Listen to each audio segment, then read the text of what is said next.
All right, crew, let's get started. All right.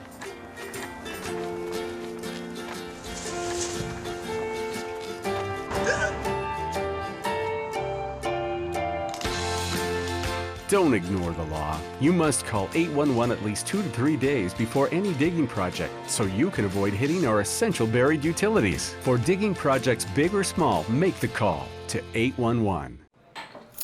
What do you think you're doing, Kevin? Was just gonna drive home. There are several warning signs present that you shouldn't be driving. Like hearing voices? Like your text-to-emoji ratio? Oh man, the selfies.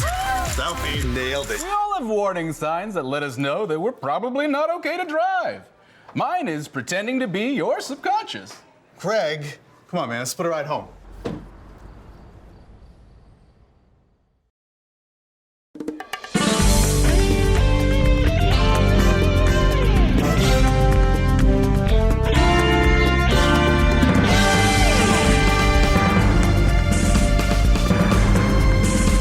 Welcome to your community. This is your hometown. This is Walton Entertainment. This is where you can hear from the community and those making a difference. We explore topics, local festivals, arts and entertainment, and local news. For this program and much more, visit us online at yourlocalstream.com. That's yourlocalstream.com.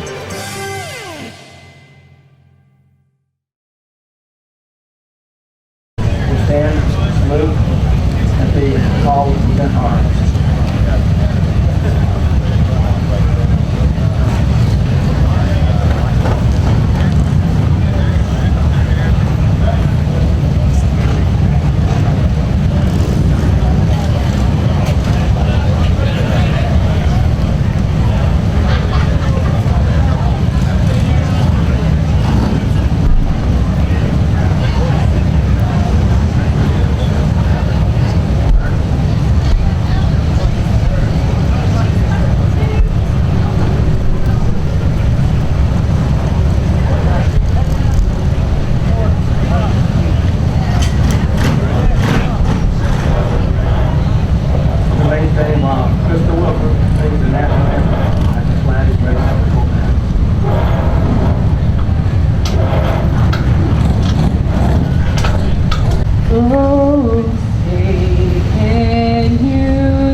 Might not be as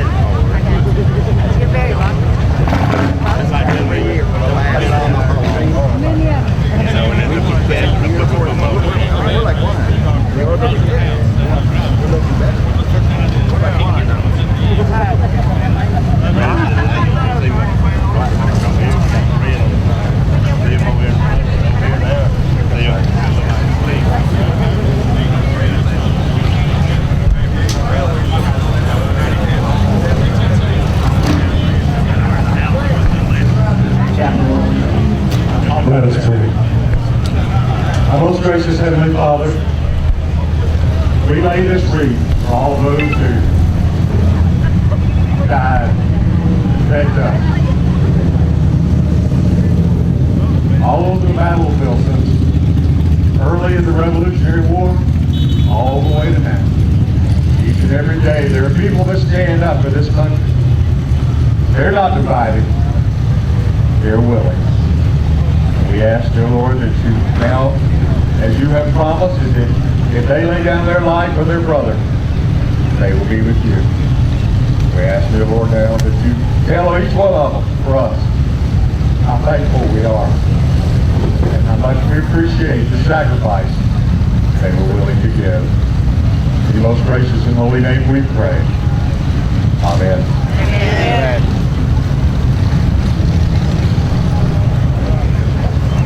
As the flag is lowered to half-mast, all present salute as the call to present arms.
Good morning.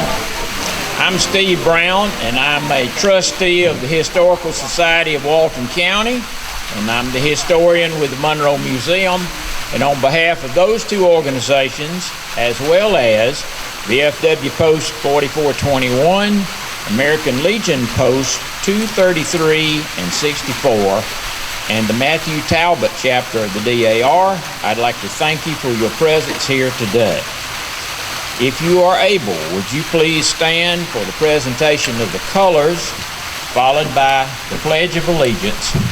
After that, Dr. Todd Ware from First Baptist Church will have our invocation, and Reverend Joe Buffalo will sing the national anthem.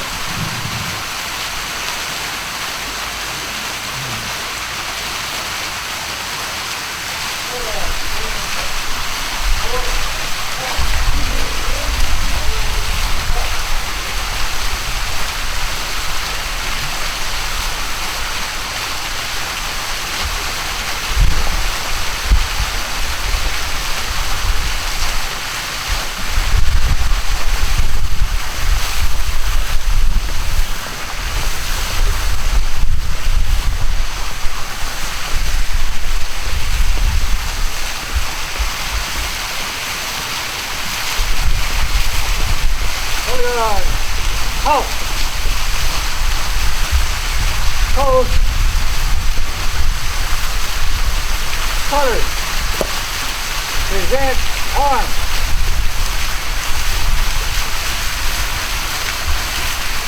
Would you join me for the Pledge of Allegiance? I pledge allegiance to the flag of the United States of America and to the republic for which it stands, one nation, under God, indivisible, with liberty and justice for all.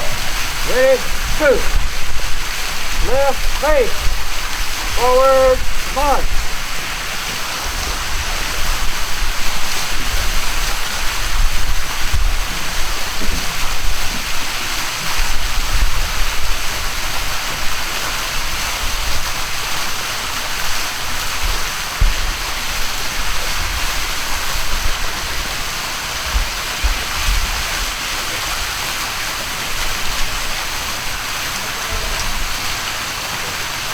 Share with you this morning a prayer from Father Austin Fleming entitled, Hear Our Prayer This Day.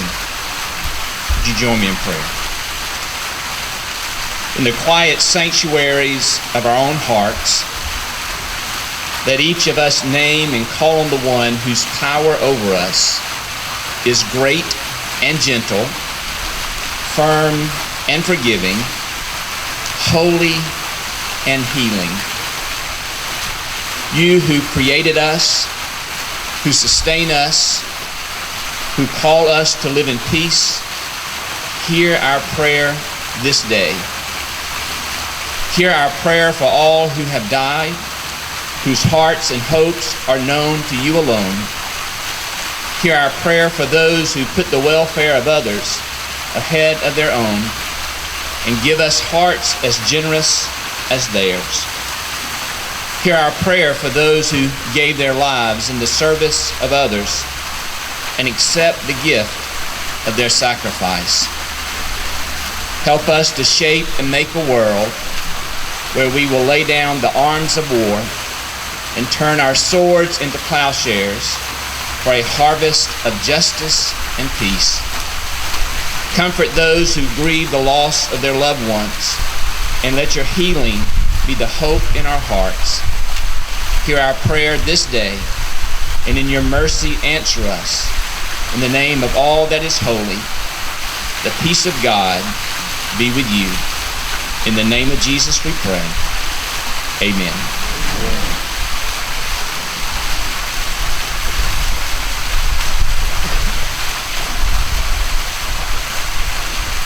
Oh, say, can you see by the dawn's early light what so proudly we hailed at the twilight's last gleaming, whose broad stripes and bright stars through the perilous fight.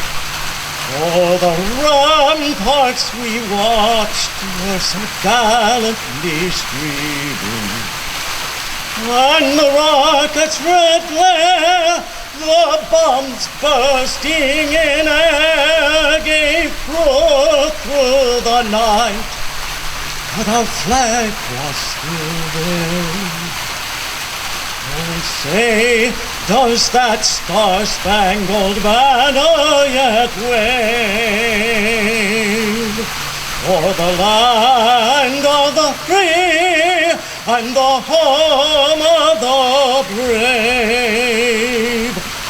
Oh, thus be it ever when free men shall stand between their loved home and the war's desolation.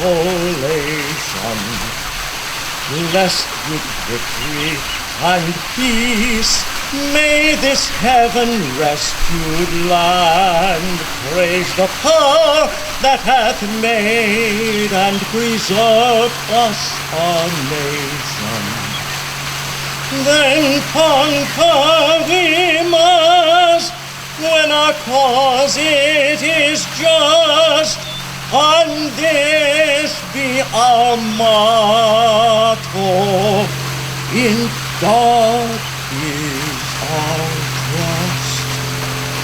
And that star-spangled banner in triumph shall wave for the land of the free and the home of the brave.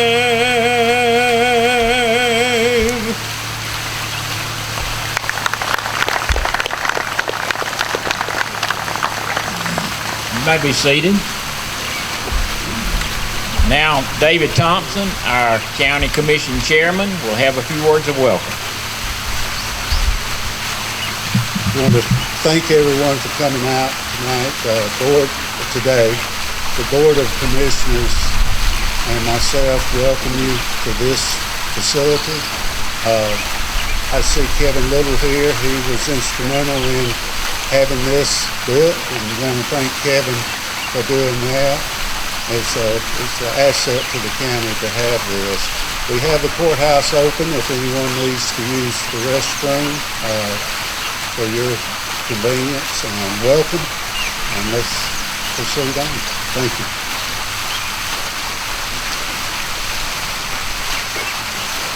Thank you, David. Now I'd like to introduce our speaker for today, Mitchell Swan, who is a 30-year veteran of the United States Marine Corps. He entered the Marine Corps when President Reagan was in office, and he retired when President Trump was in office. So Mitchell.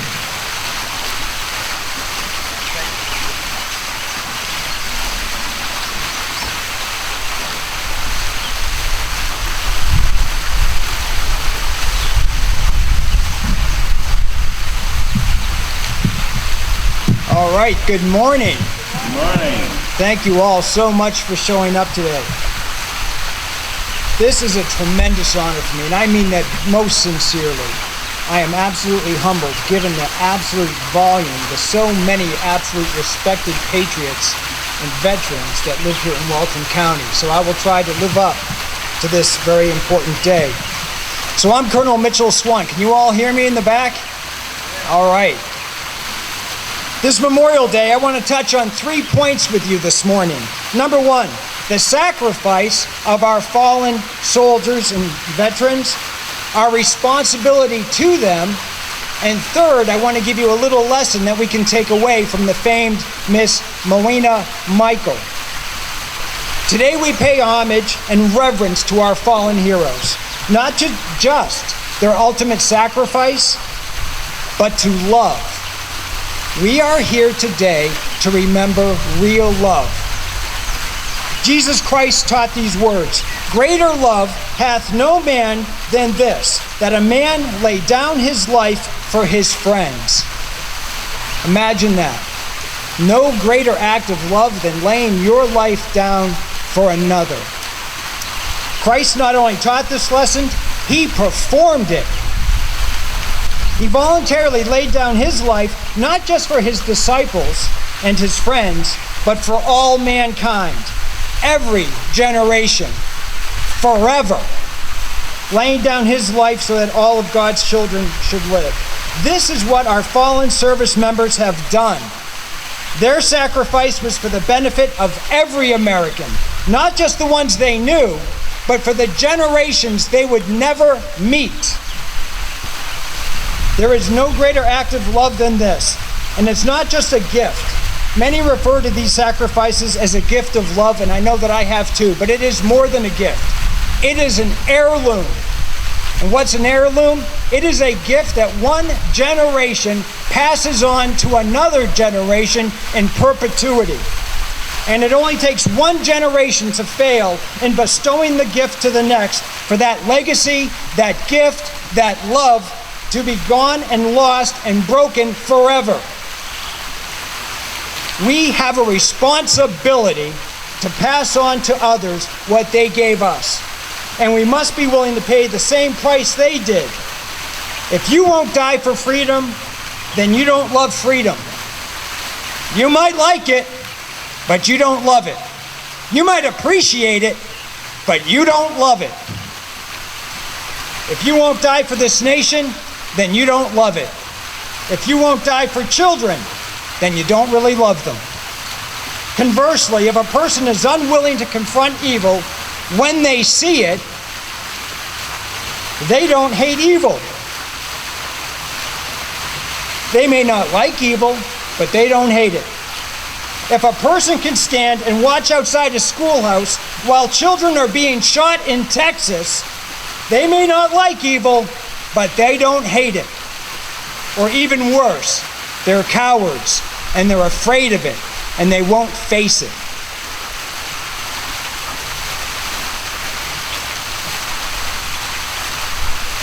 The service members we honor today didn't have that problem. We know three things for fact about each and every one of them. Number one, they were brave. Number two, they had grit. And number three, they loved our national values. We know that. How do we know that they were brave? You cannot die on a battlefield until you first have the courage to step foot on it. I don't even care how they performed in combat. They showed up and they stepped on the field of battle. And we have many battlefields in our culture today. Our schools, our businesses, our culture, our faith. I hope that when I'm done, you'll think of a battlefield that you may have the courage to lead on, if not just to step on. How do we know that they had grit? Because all the veterans here today will tell you, military life as a rule is tough. And it's not for the weak. And combat is a whole new world of discomfort, physically, mentally, and spiritually. Without grit, just the daily life and discomfort of a war environment would break any person, even before they actually face combat. And they absolutely love something greater than themselves, clearly. The cemeteries of Normandy are one example and a testimony to that. Whether it was for the nation, their family, or their faith, they did not put their life first. And it is a gift that each of them gave, given with love, that was passed on to each and every one of us the very moment they died. Love for us. Love for country, not self. Love for freedom, not tyranny. Love for individual liberty and not collective stupidity. Our country has changed. I often wonder if we can produce the same heroes today, or if they were watching us right now, would they feel their sacrifice was worth it? Would they still so love who we've become as a nation that they would sacrifice their life again? Let's all think on that today. Our country is a shadow of what it once was. We literally see barricades against freedom being built every day by the institutions of this nation all around us. In our schools, city halls, airports, D.C. Don't see them being built on the border, though. So we must ask, how did we get here? And even for each of us, when we answer that question, how we got here, what do? We then hold out hope that things will get better. Don't we? Everyone here hopes things will get better. For me, hope is the belief that someone else will come along and make things better for us. Someone like the men and women that we remember today. But they weren't remarkable people. They were just average Americans like everyone here today in this crowd, including myself. They had the same stresses in life. We all have. But they were average people who came together to give their all. And by doing so, gave us remarkable things, like the greatest generation.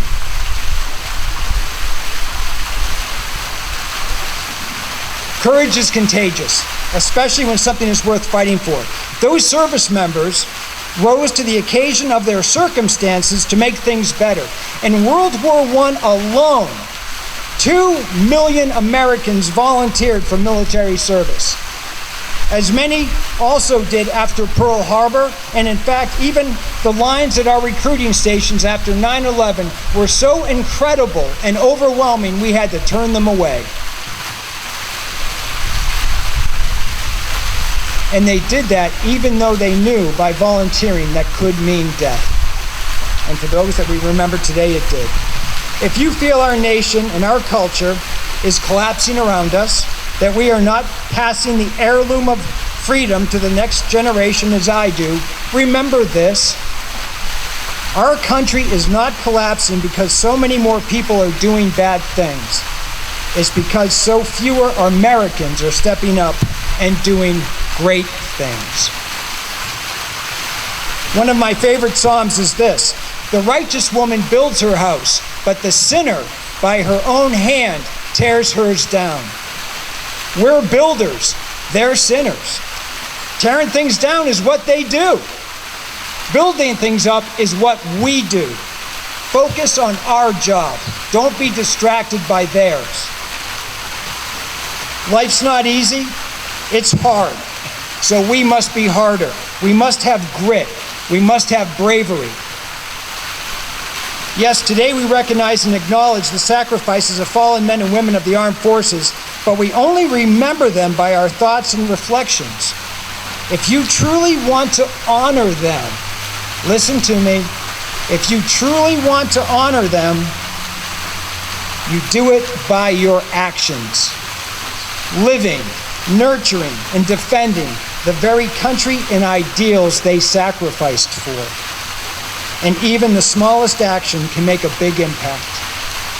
Take our own Miss Moana Michael from Good Hope, Georgia. She was so moved by the 1915 poem in Flanders Field, written during World War I, that she originated the idea of poppies being worn to remember the fallen.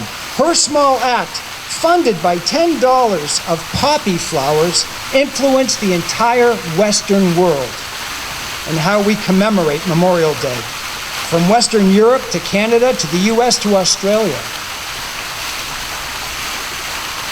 In 1918, that young woman was so moved, she did something she believed in. She took action to honor those who had died in service for us. And we are still talking about and doing what Miss Michael asked of us 104 years ago.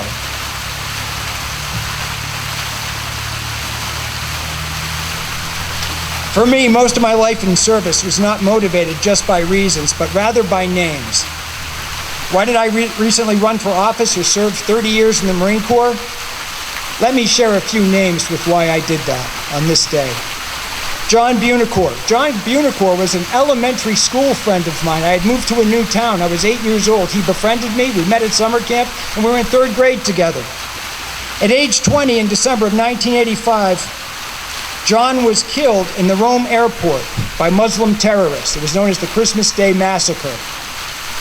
He wasn't the only one to die. Many did that day, but he was simply buying an airline ticket at the TWA counter to fly home for his father's 50th anniversary, 50th birthday. And he was going to be commissioned in the Army less than 2 years from that date. My good friend, Lieutenant Colonel Kevin Shea. Kevin and I were best friends at Force Recon. We got our gold wings together. He was my wingman. We were inseparable for our times together as young men in Southern California. On his 38th birthday, September 14th, 2004, my friend Kevin was killed when a RPG struck his chest in combat. He left his wife, Amy, and 2 beautiful daughters behind. Another dear friend, Sergeant Major Joe Ellis. He was also a good friend from Force Recon. Now, he was only a staff sergeant back then, but he was one of the 19 men that lined up to pin me and Kevin. As a sergeant major, he was deployed to Iraq. And when he saw a suicide bomber charging the checkpoint, he ran out there and tackled him right when the man detonated the vest. John was nearly 40 years ago, Kevin was nearly 18 years ago, and Joe Ellis was nearly 15 years ago. Those were all a lot of memorial days that I got to reflect on them. What would my brave friends think of me if I stopped defending freedom? What would they think of all of us if we stopped defending freedom? But I have other names. I have my wife Leslie while I do this, my mother Sharon, my daughter Samantha, my son Matthew. I want everyone here to honor the fallen, not just for a reason, but for a name. Make it personal. Remember, it's for the next generation we do this, and there's nothing more personal than individual liberty and individual freedom. So you go home today and ask yourself, what's my name that I'm fighting for? On this morning, let's all stop hoping for someone else to come along. Let's stop just remembering these folks who fell and start honoring them with our action. Let's pledge to start fighting in our communities so that we may truly be the land of the free and the home of the brave for generations to come. Keep a Christian heart and a warrior spirit. Semper Fidelis.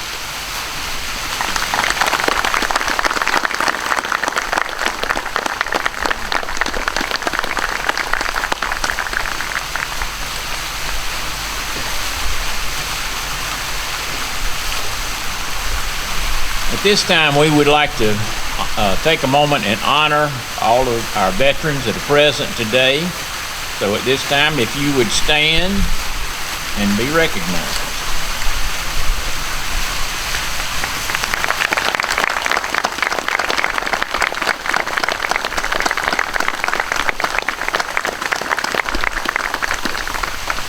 Thank you.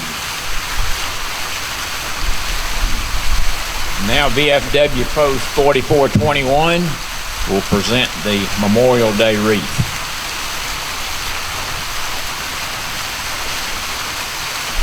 Once that presentation takes place, if you would please stand for a moment of silence.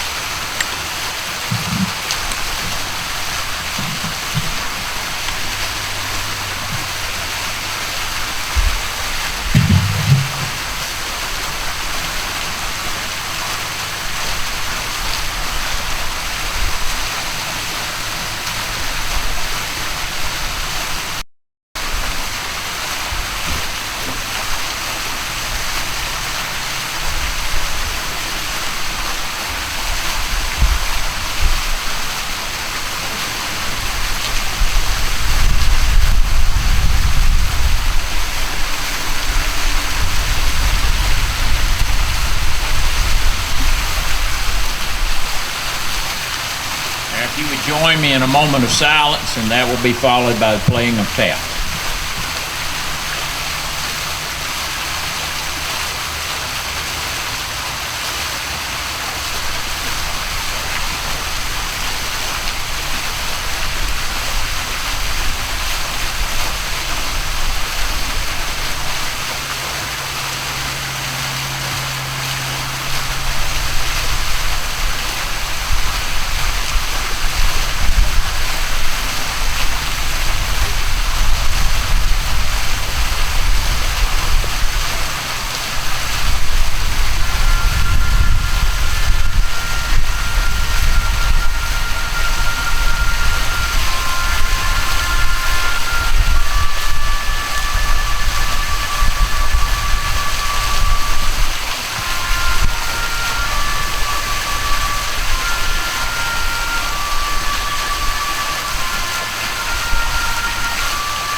I'd like to thank you again for your presence here today on behalf of the sponsoring organizations, and ask you that during the remainder of this day, if you would take time to reflect on Colonel Swan's thoughts and enjoy your day.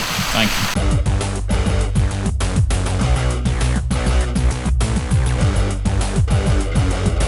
Hi, I'm Jody Johnson. I'm here with the Recreation Report. Well, welcome to summer. Our school is officially out, which means we have a lot of our spring sports are all over, which means our soccer and our baseball and softball, all of that is finished, and we're in our all-star phase.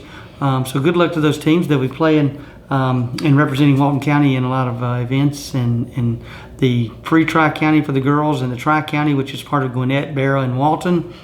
This year they'll be playing up in Gwinnett County. So good luck to those guys that will be playing the month for a couple weeks in June. All the baseball teams are playing in the USSSA Travel Rec All-Star events, which will be played mostly out of Covington and some areas in Pike County and Forsyth and Griffin. So all those teams will be participating in that, and that'll happen over the next 3 weeks also in June. And then we'll be hitting our summer stride, which is mostly our youth basketball, which is played in the summer, and then our girls volleyball, which has started as well. So both of those will be happening the whole month of June and a little bit of July. And then we'll start our fall sports. So we're registering for that now. Actually, registration is actually over, but we are filling in a few spots. So if you are wanting to play any of our fall sports, which are cross country, football, cheerleading, soccer, baseball, or softball, make sure you go on our website or give one of our athletic offices a call to get registered for that. Because again, registration is over, but we have a few spots that we're still trying to fill. Registration went very well, so there's very few spots available in those sports. Our splash park is open out at Ayers Park, right across from the driver's license facility in between, and it is very, very popular. It's not only popular for the daily users, which people go out. It costs $3 per day. We're open Tuesday through Sunday, and open from 10 a.m. till 6. And then on Sundays, a little more abbreviated. It's a little more in the afternoons. I think it starts at around 2 o'clock on Sundays. So make sure you go out to Ayers Park. It's a great time for everyone, especially the younger kids, ages 3 or 4 to at 10 or so, 10 or 12. They really enjoy it. And we average about 200 people a day that come in and out of Ayers Park. So a lot of people are enjoying utilizing it. We have our pickleball courts open out there as well. So if you haven't played, it's one of those sports you can show up, and I promise you someone that's there will be glad to teach you all the rules and regulations. Or go online, you can see all the rules that pickleball has to offer. It's a cross between a couple of sports. It's played on a badminton size facility, and it's played a lot like tennis or ping pong. And so it takes minimal. You would think it takes minimal effort to play, but it is a workout when you get finished. So it's nice to play, and there's a lot of folks out there early in the morning and late in the evenings when it's not quite as hot. We also have a cross-country trail out there, and a frisbee golf course, and a dog park. So a lot of things to offer out there at Ayers Park if you want to go out and let your kids splash around, bring your dog to play, and get some aerobic exercise playing pickleball or frisbee golf. So go out and have a good time out at Ayers Park. Our new facility at South Walton will be opening sometime in the middle of June. It keeps getting pushed back through some delays that we have with some of the getting some of the equipment and things like that in there. But by mid-June, we will be opening it up, and it will consist of another basketball court, some community rooms. I think we've gone down and toured that, so you've seen some of the video of that. It'll also have a cross-country trail around the pond, so there's a lot of fun stuff to do down at South Walton as well. We're also in the processing phase of getting the master plan for the Walnut Grove facility, and then trying to get funding for that. So look for that soon. The Walnut Grove Park looks to be one of the newest gems of a park in Walton County. Hopefully it'll have a lot of different things for a lot of different people. And as that comes to fruition, I'll make sure I put that on the air. So again, a lot of things going on. Make sure you go to our website at waltoncountyga.gov for all the information you need. So thank you, and remember, sportsmanship starts at home. Thank you. Woo! This show's getting hot in Walton County. If that's you right now, you may need to come to our splash park. In between Georgia, we've got water that's flying everywhere.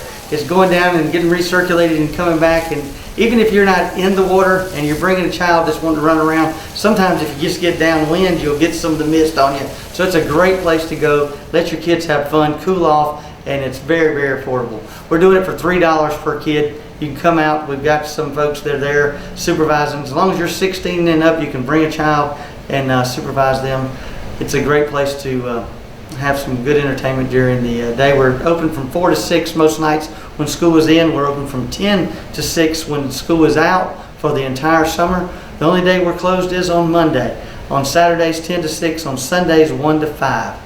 So I hope to see you at the Splash Park, and remember, it's a great place to get out of the heat. Hi, welcome to Monroe Walton Center for the Arts. Several, actually, new things to tell you about. We've got, I think, 4 new classes that I've just gotten up on our website and on Facebook in the last couple of days, and then we had a newsletter that went out today that features these 4 classes. So if you don't get our newsletter, next time you come in, we have a free newsletter that we send out anywhere from 2, 3, maybe 4 times a month. Depends on what we have going on, but at least twice a month. And you can sign up for it in our lobby area. We have a sign-up sheet for that, so feel free anytime that you're in to sign up for our newsletter. The new classes that we have going on is, one, we have a creative writing workshop with William Walsh. He's a fairly well-known, regionally well-known writer here in the South, and he's a professor of creative writing at a graduate level at a local college, and he's a published author himself and a fabulous teacher. He was one of the judges for our creative writing class, short stories and story books that we had last year, and he was one of the judges, and he was one of the presenters for the awards, and he just did a really great job. We were all really impressed with him. So he has, I think it's a 2 or 3 hour long workshop that's coming up in June. And then we also have our garden pottery gnomes also coming up in June, the first Saturday in June. He's June 11th. William Walsh is June 11th. The pottery gnome class is the first Saturday in June, and that's June 4th. And that's a drop-in, so you can drop in at 11 o'clock or you can drop in at 2 o'clock to make the pottery gnomes. They're the garden gnomes that are probably about this high. It's a real popular class. We've been asked to bring it back. So Rebecca is teaching that. You'll glaze it yourself. You'll pick out your own colors, glaze it, and then you'll pick it up in a couple of weeks. So that's the garden gnome class. That's drop-in. The William Walsh class, you do have to pre-register for. The other thing that's coming up that's new is we have a new summer preschool program with Miss Carly, and that will be on Tuesdays. And she is teaching summer camp this summer, so it won't be on those weeks, but most Tuesdays through June and July we'll have a preschool art program, and it's for ages 3 to 5, and you can find out more on our website, monroewaltonarts.org, and for that class you register with Miss Carly, and her email address is on there. The last thing is we have a cyanotype class coming up. That's sun printing. It's a really old, couple 100 years old form of photography where you treat paper in a certain way. If you're familiar with blueprints, that's how blueprints were made, that pretty blue with the white printing on it. So it's similar to that. You use a treated paper, and then you'll bring in your own flowers or feathers or things that you would like to have printed. And we have a new teacher. Her name is Camden and Ecker. We're real excited to bring on a new teacher. She's a classically trained classical oil painter, and we'll be bringing her on with oil painting classes very, very soon. We're working out all the details, but she is teaching this cyanotype class in June as well. So it'll be a lot of fun, and you'll walk away with a print, and she'll also give you enough materials to make another print at home. And of course, our Art ASAP program, which is our after-school arts program, that is over for the summer. It will pick back up in September, but you can still register, and I encourage you to go ahead if you know you want to do that, because they're already getting full, if not some of those class times are full. So all that information is online on our website, MonroeWaltonArts.org, or of course come in and pick up one of our class lists. It has everything on there. It's just a quick list, and then it does direct you to the website for all the details, for photographs, for fees, how to register, any information that you need about the class. Of course, we're registering for our summer art camps. Pottery camp is full. We're taking a wait list in case we open up another camp for that, but the pottery camp is full right now. We still have 4 weeks of mixed media camps that still have some openings in that. Again, if you go to the website or come in, we can talk to you about that. And the last thing is, a couple last things. By the time you see this, our tiny art show will be in the gallery. And right now this is the Congressional show. It will be gone, but we will be hanging the tiny art show, and it will be ready for viewing on Thursday. And we're real excited about that. We don't really know what to expect. It seems like we've gotten a lot of interest in it, so I think we'll have some new artists for you to see.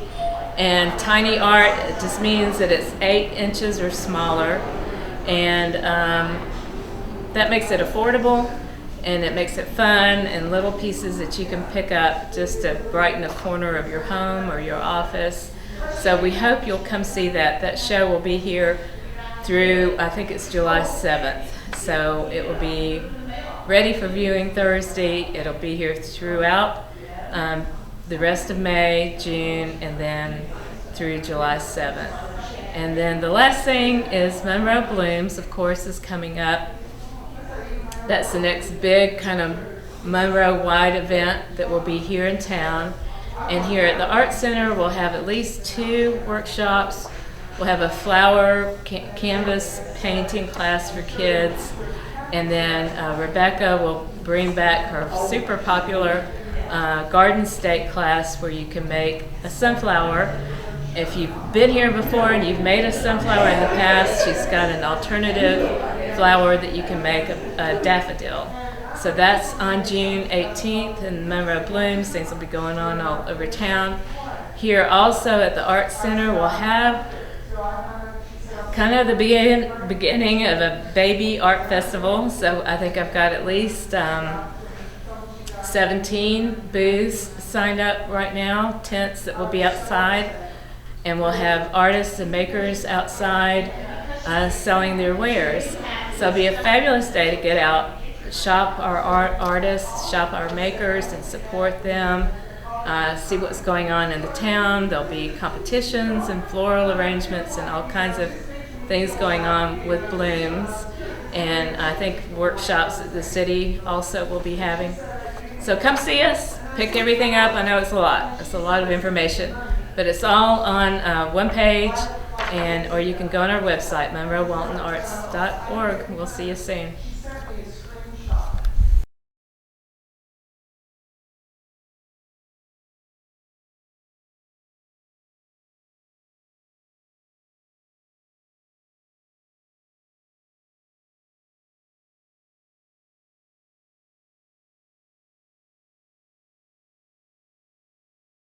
Isaac over at Reboot, giving you a Reboot tech tip. Just want to talk a little bit today about kid safety on the internet, especially nowadays with all kids having the smartphones and the tablets and laptops and all that stuff. It can only take like a click or two for kids to get in trouble, especially if they're not taught rules and stuff like that. It can be very dangerous very quickly. I am not a big Apple person, but one thing I do love about Apple is on their phones and their iPads, they have a program called Screen Time. And you can lock down that phone or that iPad. If you only want them to go to certain websites, you can do that. If you only want them on the internet for a certain amount of time, you can do that. If you don't want them installing all this social media stuff, these crazy apps like Snap and Kick and the dangerous stuff, Twitter, whatever it may be, you can lock that down. So I'm a big supporter of Apple in that way. So if you want to give your kid a phone, an Apple iPhone is a great way to go. If you want to give your kid a tablet, an Apple iPad is a great way to go. If you can't quite figure that stuff out, the Screen Time app, you can always take it to a place and they can help you out, or Apple support can help you out, stuff like that. But I'm big on that. One other thing too I'll say about kids being on computers, it's gotten a little better, I would say, lately with like Google helping out, Microsoft, Bing not so much, but Google has helped lock down a lot of stuff on their browsers, especially like Google Chrome I'm talking about. If you take and turn on the safe search, there's a safe search little toggle thing that you can turn on, and that helps a lot. It can help on regular browsing, but it can also help on like YouTube and stuff like that. It's not 100%, but it can definitely help. One other thing I'll touch on too, so there's apps out there called accountability apps. There's one that I've used for kids called Ever Accountability. It doesn't stop kids from going places, but what it does is it tracks everything. Even these apps on their phones and stuff like that are supposedly erase stuff after they look at it. It keeps track of everything, even stuff that gets erased. So if they're doing something crazy on their phone or their tablet or their computer, that all that stuff can be tracked, and that's a great tool. Again, it's called Ever Accountability. And I'm a big supporter of teaching your kids about the internet and stuff like that, because it can be so dangerous so fast. So but anyway, stay safe, and please keep your kids safe on the internet. Again, Isaac with Reboot, giving you the Reboot tech tip. My name's Eddie Metcalf. I enjoy working in my yard, and I can't do that anymore because I'm missing most of my lung. They did a CAT scan of my kidneys. No more kidney stones, that's the good news, but we found a spot on your lung. That frankly scared the hell out of me. I hadn't smoked in 22 years. How could this happen to me? He said, well, you know about radon gas. Well, I heard about it. He said, well, the second leading cause of cancer in America is radon. 22,000 people a year die from this. I literally left the doctor's office, got a test kit, put it in the house, and our result was 39.8. The upper limit is 4. We got to get this fixed. That was on a Monday, and on Wednesday, our mitigation system was up and running. Well, I think everybody should have their house tested. We'd never known we'd still be living there. I could get another tumor from it, but right now it's changing my life.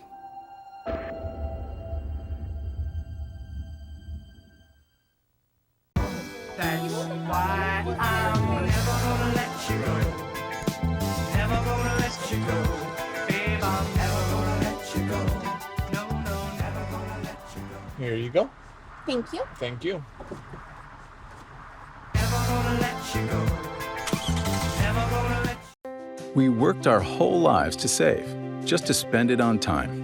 With these two, filling buckets of memories. This is what makes life, life. Yet how much of life are we willing to miss out on? Because even mild hearing loss doubles our risk of dementia. Yes, dementia. Good hearing health is essential to staying engaged and doing what we love. Hear well and stay vital. Get a hearing health check every year.